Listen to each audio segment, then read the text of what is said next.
तारीफ हुसन सहेलियाँ जट्टी हीर, की सिफत सहेलियाँ करे शायर। एक दूजी तू नैना दे अंग बन दे, एक भारियां गोरियां हुसन अंदर। आशिक वेख के शमा पतंग बन दे, सुरमा कजला कटक कंधार दाई। हुण वेख महबूबां दे जंग बन दे, ऐस बहर चनाब दे राज न्यारे। पर असल सियालां दे जंग बन दे, अबरू वांग कमान लाहौर दिसण। कोल पलकां दे तीर खदंग बन दे, जेड़े नक्श बन दे सुच्चे विच सियालां। ऐसे रूम न चीन फरंग बन दे, कंघी पाई के लटक दी चाल चलन। आशिक मारने दे पै ढंग बन दे, जुल्फां कालियां नागना मुखड़े ते।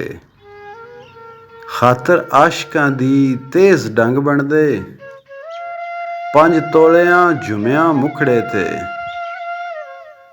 हत्थी सोने दे कंगण ते दंग बन दे, मत्थे मस्जिदां दे मेहराब सोहन। सफां चूंडियां दे कोल संग बन दे, घर बार विसार बसियार टुरियां। सड़े चरखड़े कोल चुरंग बन दे, वारस शाह जिन्ना शौक रांझणे दा। गल गुफ्त दे विच अग रंग बन दे। मकूला शायर लैके 60 सहेलियां नाल आई, हीर मतड़ी रूप गुमान दी जी।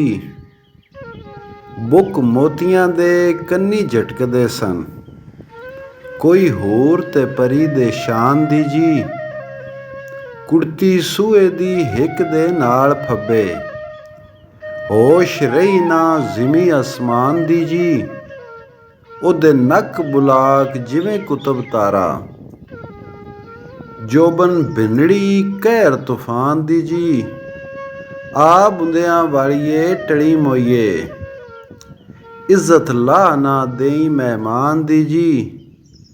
वारस शाह मियां जट्टी लोड़ लुटी, भरी कुबर हनकार ते मान दी जी।